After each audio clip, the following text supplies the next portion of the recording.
of Payday.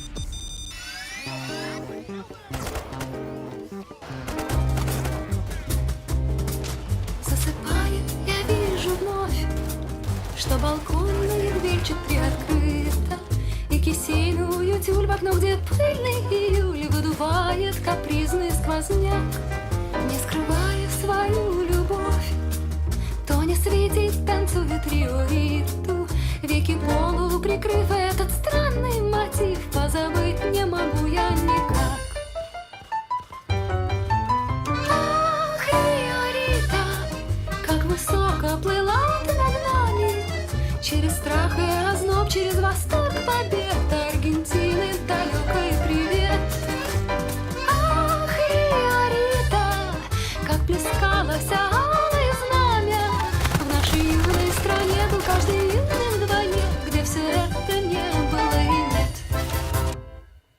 Как вам, деточки, рассказать, что за дрянь наше дело старикова? Столько продранных кофт и на локтях синяков, не дай бог, если снова гололед. Я проплакала все глаза Тоню с Витей, свезя на Вострякова. Но что, коли нет, вот скоро будет 5 лет, мое сердце никак не поймет.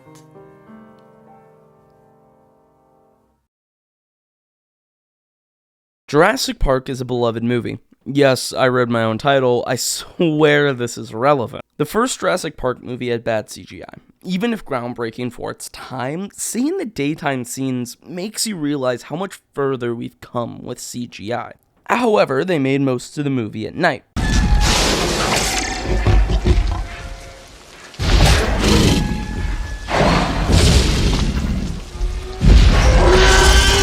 Hiding a lot of the imperfections that we can see in the daytime scenes to where it can still stand up to modern CGI. If you're using bad CGI, you have to have a reason or make a reason why. You may reasonably be asking, why are you talking about CGI in movies and a video essay on a game about stealing shit? And that's a great question. And it's because gaming is just a story that you're making in real time. Your CGI is the game's mechanics, and game's mechanics need to serve a purpose that is either fun, challenging, or adds something to it. Game design, for some reason, is much like linear A to historians, and no one can fucking understand it. Shout out to my Bronze Age historians, I guess. Tons of people like to say gaming is dead, and they're wrong. AAA gaming is dead. Turns out when you start milking art for all it's worth, it starts to become solely about money and giving people a sense of pride and accomplishment. But every story has a beginning, and Payday is no different. So let's look at Payday the Heist. And Payday the Heist is different. It was made by Overkill Studios, who was eventually bought out by Starbreeze, but I'm just going to say Overkill for the rest of the video because they're effectively the same thing. But I'm getting ahead of myself, because it's time for a history lesson. Payday the Heist was released on October 18th, 2011. It was a bank-robbing simulator with 4-player co-op, a genre that had seen lots of games being produced in it since Left 4 Dead popularized it. It had 4 characters, and you could choose from a small but varied selection of weapons. If Payday 2, by the end stage of its life, is an arcadey shooter, then Payday the Heist shows its more classic shooter elements. It's a slower-paced game with heavier-feeling weapons and more tactical AI, and it was very successful. Not seeing the heights of Payday 2, but for an indie game still being popular enough for them to release the Wolfpack DLC before the game. But Overkill was thinking bigger. They had already broken away from just bank heists in their DLC with heists like Panic Room, where you had to take a safe from a cartel hideout with a helicopter, and Counterfeit, where you had to occupy a house with a counterfeiting operation underneath it in the middle of suburbia. Payday 2 was already in development and would be released August 13th, 2013. And it was clear they wanted to do more with it. They made entire short film ads for the game and went on a rampage with advertisements, even getting Giancarlo Esposito, the actor of Gus Fring from Breaking Bad, to be one of the contacts the gang can do missions for. You see, I need my payday, too.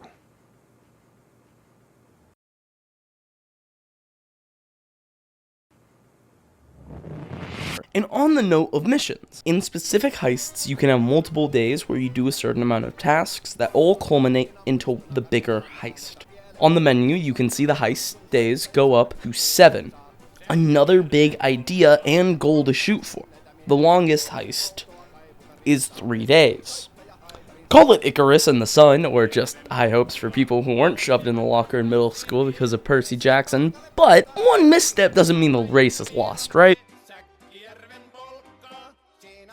The game would release with a fair amount of content, and soon the first DLC in a long line of DLC would be announced. It was small, but widely accepted, and sold for $6.99. Holy shit, things used to be $7 fucking for whole DLC packs? What the fuck? Giving the player 3 weapons and a few masks and variation of the armored transport heist. However, there was also a hidden extra day of the heist where players had to steal the TF2 turret from a train as a special extra day with ammo for it. This would be the MO for Payday DLCs. Small pieces of content in buyable chunks, and it would go on sale fairly consistently. However, this type of monetary system, as I talk about later, can get very iffy. In the game, you accomplish mission objectives, and usually end up holding out in a specific area while an objective ticks down. Think your drills or your helicopter dropping items off. Your mission is either take down a target or steal enough to leave or grab more for more XP and money. You can accomplish this with stealth or by going in loud. You can edit your plan in some heists through the menu. For instance, I could either escape via or it could leave via helicopter. This leads to more variety in the heists where it exists, and you can also supplement your team with various bags that offer health, ammo, throwables, and body bags. This planning achieves its greatest with the dentist's missions, however. And the biggest and best case of this is Big Bank. Big Bank would be released with the Big Bank DLC, and it's a masterpiece in game design. Is your build built on sniping enemies? Boom. Wide open areas and doorways that you can peek. A classic AR, the map offers close range and long range. Shotguns. Plenty of short corridors. The customization you get for the heist ensures that even when doing the same heist, you have the options to make your escape different, giving even more variety to the heist. And let's talk about the DLC. Most of these were supplemented with other DLC for weapons like the Gauge Weapon Pack or character packs. Some were meant to be tied in with the heist, like Jacket and the Hotline Miami heist. This type of game design was the reason why Payday was so successful. Its gunplay may have been middling, but it was the environment that this gunplay was put into that made it so much fun. And on the topic of gunplay, something new would start to become popular around March of 2015. Dodge builds. Popularized around the time of the Hawks and Breakout DLC, Dodge was the type of build everyone was playing. Now, the meta had been fairly clear. Heavy armor that slowed you down but gave you a good amount of protection. As one would imagine that Payday's gameplay would be as heavily armed as you can be, it's the contrary. In shooters, movement has always dominated. In CSGO, you choose an assault rifle because it doesn't weigh you down like an LMG does. In Call of Duty, you choose fast movement perks or you camp. Battlefield is a slower game, but its big maps incentivized movements to cap points, and medics not to do their fucking jobs. Payday 2 at its higher levels incentivizes hiding as much as possible. Running crit builds to deal absurd amounts of damage while being highly maneuverable with low armor with things like dodge or any of the other insane builds people made. These mechanics meant that at higher levels, where armor should have been slowing players down, they were going faster than ever. And this leads to a problem. The game got faster and faster on PC. I'll get to consoles sometime within the hour, I promise, but the game slowly got to a pace that is dizzying, even on lower difficulties, and let's talk about that gameplay and its loop.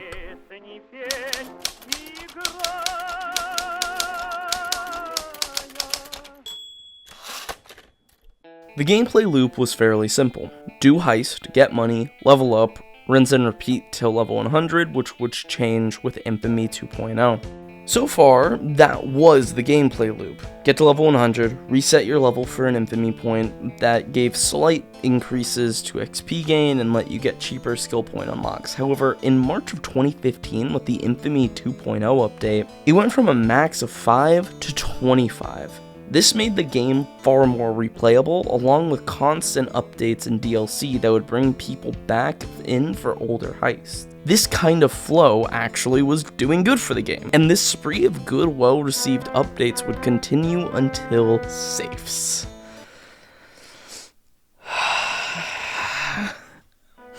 In Update 100, they introduced safes that you would have to open with real-world money.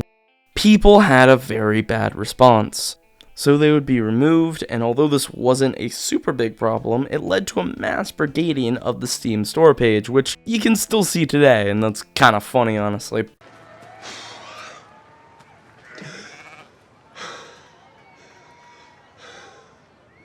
But throughout 2016 and into 17, the game was experiencing massive amounts of fame and popularity, and in 2017, the game would be given away for free. As good as that sounds, it reveals a problem. Overkill made all their money off of Payday DLCs. Everyone who wanted the game had it, and the game was also starting to feel like a bit much.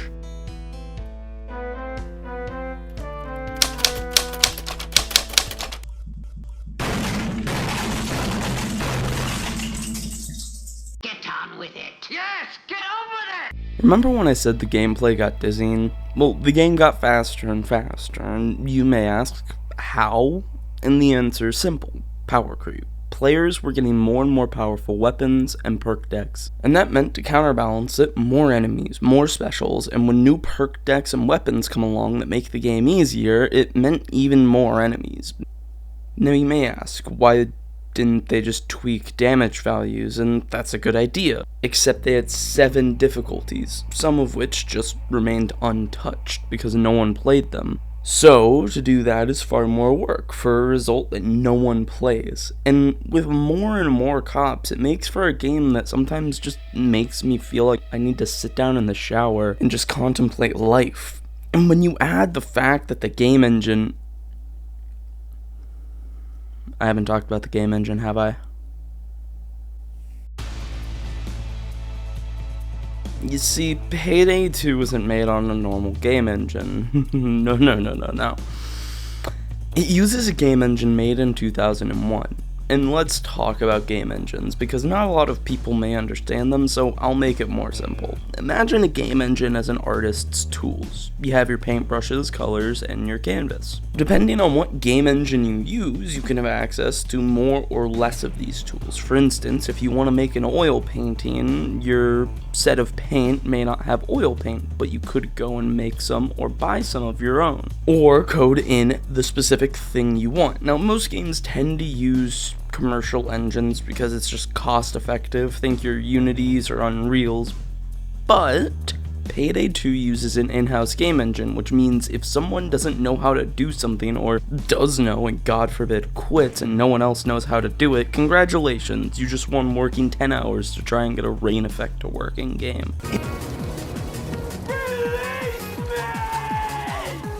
And while we're on coding, there's more problems with live service games after a while. Coding can get so tangled that you need to dedicate people to fix it. Team Fortress 2 suffers heavily from this problem with the infamous coconut problem, where if you delete a coconut, the entire game stops working. This is all to say, could you make the Mona Lisa with crayons and a scratch piece of paper? Theoretically, if you had all the time and skills in the world, but chances are you're going to go the route of least resistance, and just not. So, knowing that the live service aspect slowly made more content harder to make, Payday did some weird DLC choices, like the H3H3 character pack. Welcome everybody to an H3H3 special announcement! I love the Vape DLC with Ethan Klein in my heisting game. Vape Nation. God. internet's horrible. Okay, look, it went to the Ethan Klein charity where he helps pay for YouTubers who got unlawfully copyright claimed and taken to court, which, even if it went to charity, it still just doesn't fit. Same with a lot of the DLCs in this game. The John Wick pack can make sense with the large interconnectedness of the CrimeNet network. Kidnapping goats with cocaine shoved up there doesn't. And let's talk about the DLC. There's 81 DLC on the Steam shop now. I would be lying and saying it was all actual DLCs, but Payday does have weapon customization and outfit DLC as mentioned at the start. But it still all comes out to $250.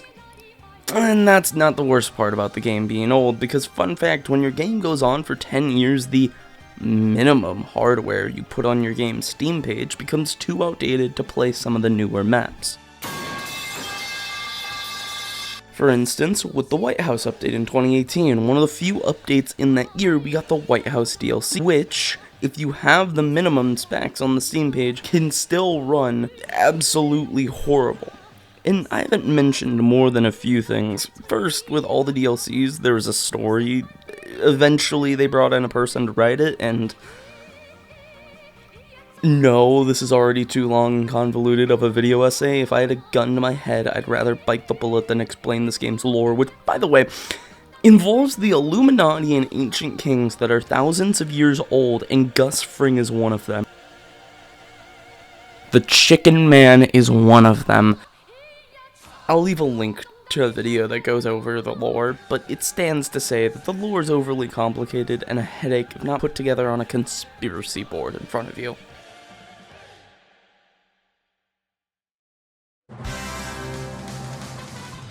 And if you want to play with other people, hope your hardware and internet is good, because the game is peer-to-peer.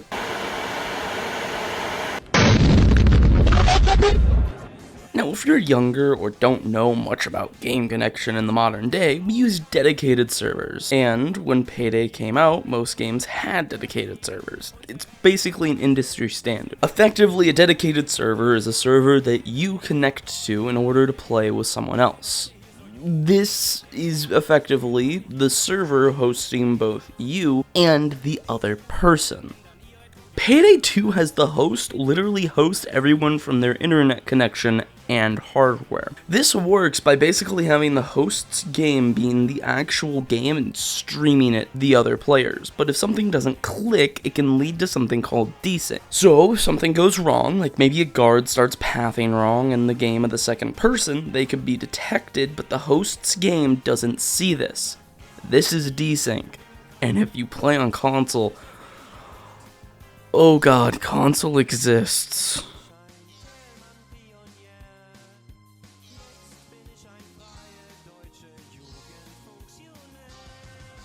Okay, break time. Payday on console is like an abandoned child. It's actual game purgatory, as it's years behind PC, and Payday on Switches.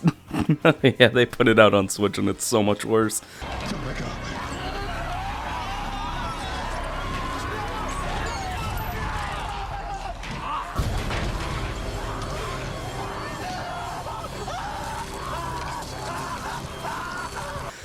Imagine everything I just said and take any improvements and rip them out and put them on worse hardware than the average PC, and it gets so much worse.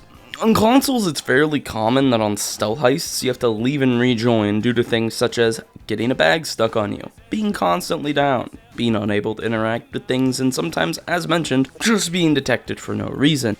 And they don't update console for a reason I'll get into in a minute, but first we have some DLC to talk about. The game was still receiving content, not as much as before, but it was trickling out to varied reception. There wasn't really any flow to it all like there was before. The updates gave either fine or meh heists. There were a few new contractors introduced and a kinda mini storyline with the Triad and with a new gun smuggling group. There were areas to improve, but the game was breathing heavy. Most people knew that the time to move on was soon. So why hadn't they released Payday 3 yet?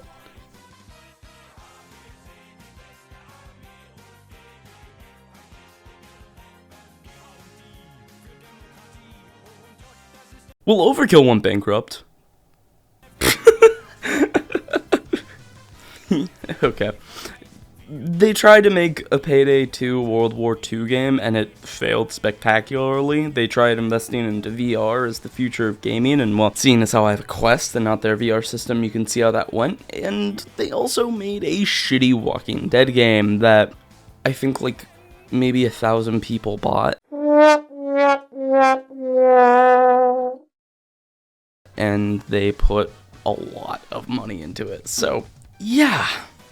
However, Overkill is a Swedish company, and Sweden wants to encourage their gaming sector besides just map games, so they received a massive cash injection. And this is where we get to the title of the video. The company needed to show that it was capable of being a company and, earning money. So on January 1st, 2023, the teaser for Payday 3 was released. Details would come out later, and the release date was pushed back to September 18th. And it was bad.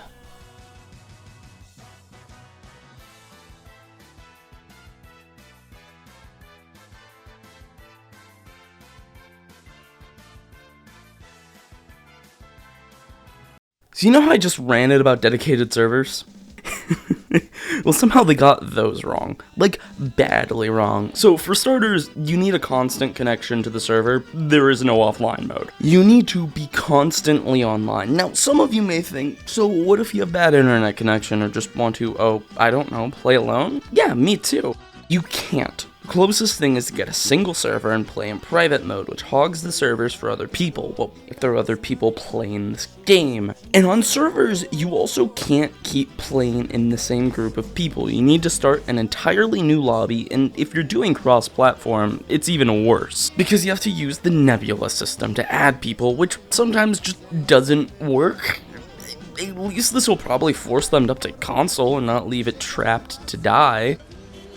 And that's just finding a game in Payday 3, because those servers, yeah, they sucked and still suck. There's constant connection problems on day one when the servers went down periodically to the point where some streamers literally streamed not playing but talking about the game. These have been somewhat helped, but they still remain an issue, and okay, I couldn't find anywhere for this to go, but here's kind of works, so I wanted clear footage, right, for clips. So normally a lot of games have that in a setting where you can turn off the HUD for people who want more realism or who want to just try and get footage. There isn't a fucking toggle. There isn't a fucking goddamn fucking HUD toggle. I had to download a mod. How do you not have the foresight?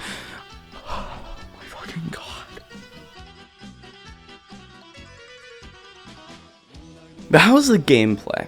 It's fine. It's worse than Payday 2's, but it's fine. The gunplay is fun, and they revamped the skill system to where you used to use builds. Now it's 5 skills that you need and a bunch of I kind of like this, I guess. Skills that are just meh. It makes the game feel the same, and the gun choice also happens to make this problem even worse. Now, I get it.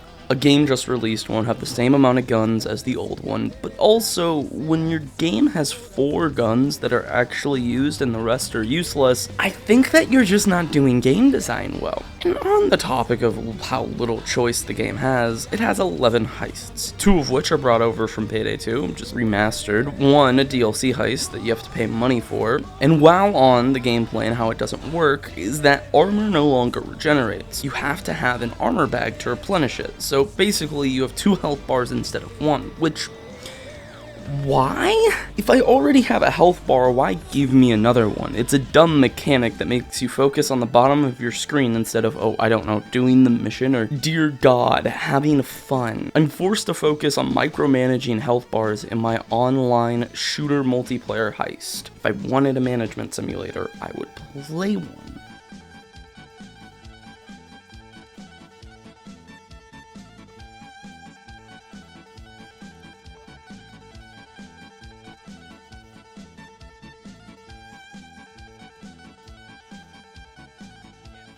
Hi, this is editor Ryan here. So basically, they did end up adding regenerative armor, but they added it as a whole new armor class, which it basically immediately became meta, and no one, to my knowledge, uses the like armor that doesn't regenerate, and so in an attempt to fix the issue, they basically just made it so no one uses the old armor system, which oh my god.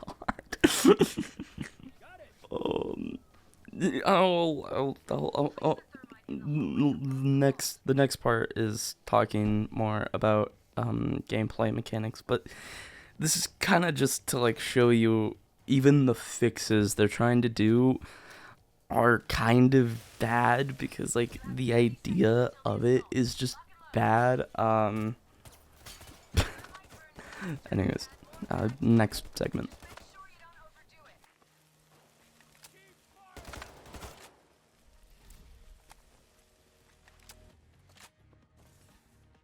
Let's look at another similar game, Left 4 Dead. In Left 4 Dead, your mission is to get to safety at the end of a mission or to eventually finish a campaign if you're playing a normal game as the survivors. In Left 4 Dead, you have a single health bar. It can be temporarily increased with items, but you never gain another one. You still have to micromanage your ammo and those health items, making sure you use them at the best moments, but it doesn't interfere with the game and take away from my gaming experience. In fact, let's look at Payday 2. It has systems that are similar and they don't feel as micromanagery. Is that a word? If you look at Stoic, you have to learn how to use it. You take 25% damage up front and 75 over the next 12 seconds unless you take a swig from your flask, which you can do but have a cooldown for. Side note, this is just in my notes, I am pretty sure that like Payday 2 introduced this with the Irish or Scottish character. It could have also been the biker character, but it's funnier if it's the Irish or Scottish character. This requires the player to think about the pros and cons of when to use the flask and how to use it. The armor system in Payday 3 doesn't do that. It's a flat thing you need to use an armor kit for, which is a deployable that you have limited numbers of. Payday 3 is trying to emulate more realistic team-based shooters like Ready or Not and Rainbow Six Siege. I don't mind Payday trying to go for a more realistic approach. In fact, I think it could be a fun and interesting way to take the game series, as a way to stop the dizzying pace that Payday 2 had. I think changing from the more arcadey elements of Payday can represent a growth in the series, but that growth should also show that they're able to make a game and not implement pedantic and tedious game systems that are just less fun. In the start of this bullshit, whatever it is now, in my anecdote, I said that Jurassic Park used its limitations to make itself its best version. Payday 3 hasn't done that. Overkill isn't a big studio. I'm not expecting Call of Duty or Battlefield games. I'm expecting a bare minimum for people who proved they can design a well-crafted game, even in a situation that wasn't ideal.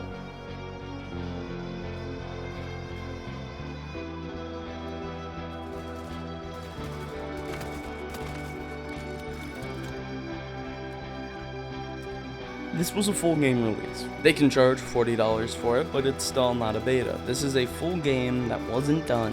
In fact, they released a DLC priced at $15. Its weapons are meta, as I'm writing this before any other DLCs come out, but I will give credit.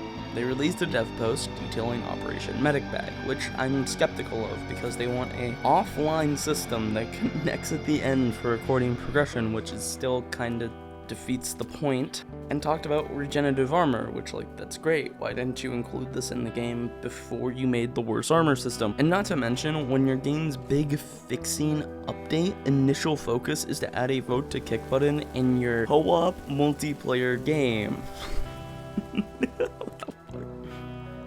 And they also mentioned that they're going to add the unready button. Oh yeah, I forgot to say, they did scummy monetary policies, and not like a British politician, this game has lasted longer than a cabbage. Basically, you know how I talked about Payday 2, the first DLC was $7? Yeah, the first DLC pack for Payday 3 is $17.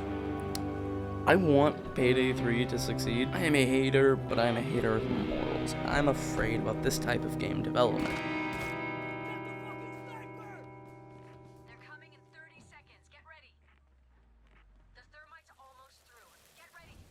Games are art, and even Payday has a story to tell. It may not be the story of Red Dead Redemption, but it's a story. How you did a heist, and it's great at that. Payday became popular because it's fun. I have happy memories playing this game even on console edition and on PC with people who are dear to me. But I'm looking at a game made by the same people wearing the skin of the game I love.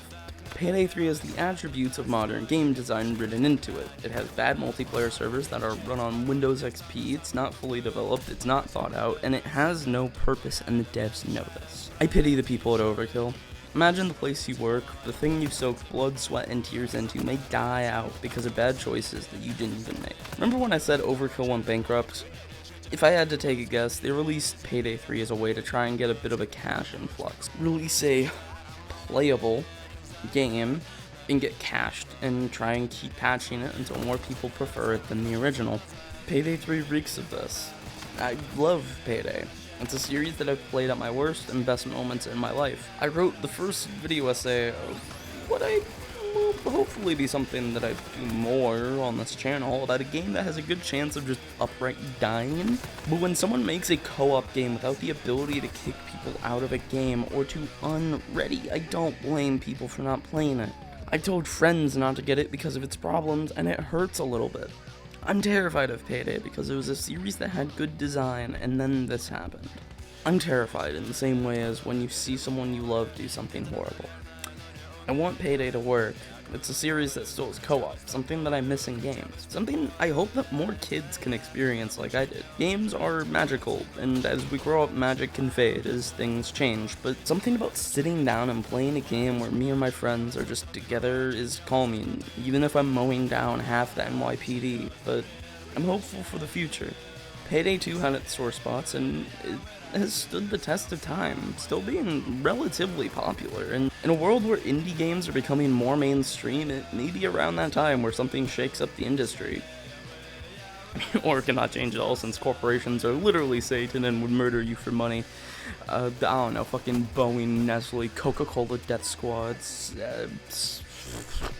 get fucked.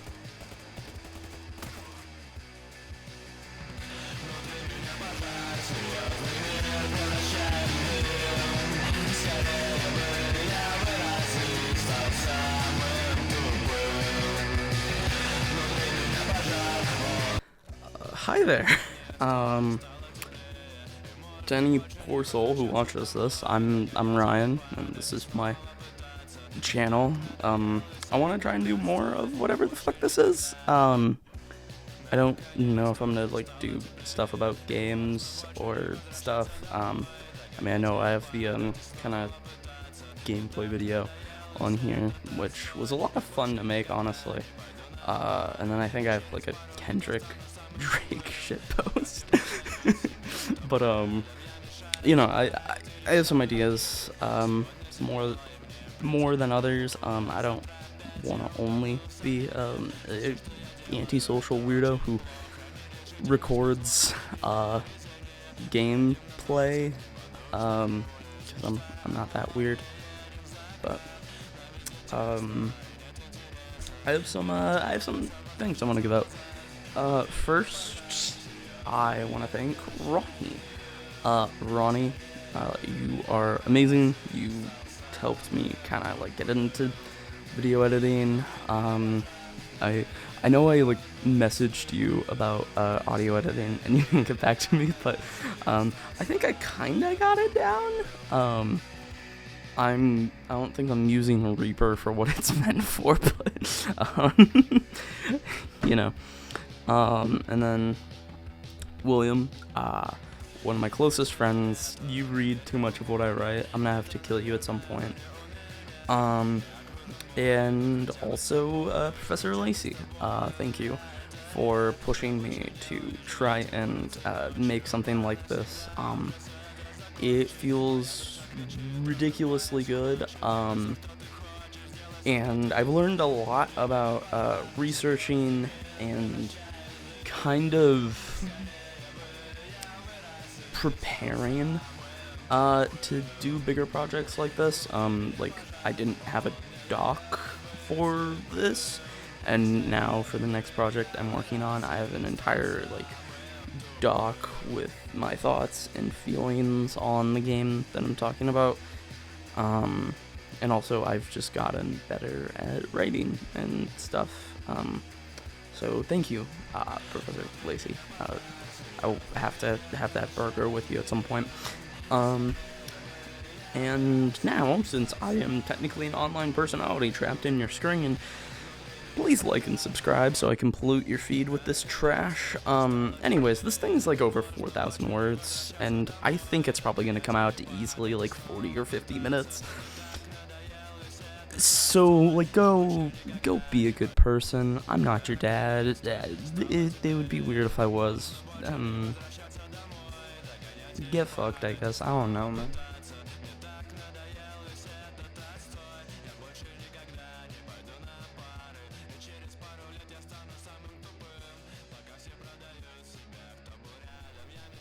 Oh, I left my fucking water out there. You should keep that in. Fuck you. Oh, real quick, also, Houston, it works. Yeah, we have to check with mine, though. Imagine the checksum doesn't match up. Dude, I'm just gonna choke you out. Anyways, I need to fucking record this. Shut the fuck up. Okay. This is making the clip section. This is perfect. Is it recording right now? Oh my fucking gosh, shut the fuck up. That was a perfect slap. It was. Oh my god. Fuck. Restarting. Because William's a bitch. You did everything. Shut the fuck up. Fuck! Starting over from however again. Kill yourself. I just hate. Source, I saw it in a dream.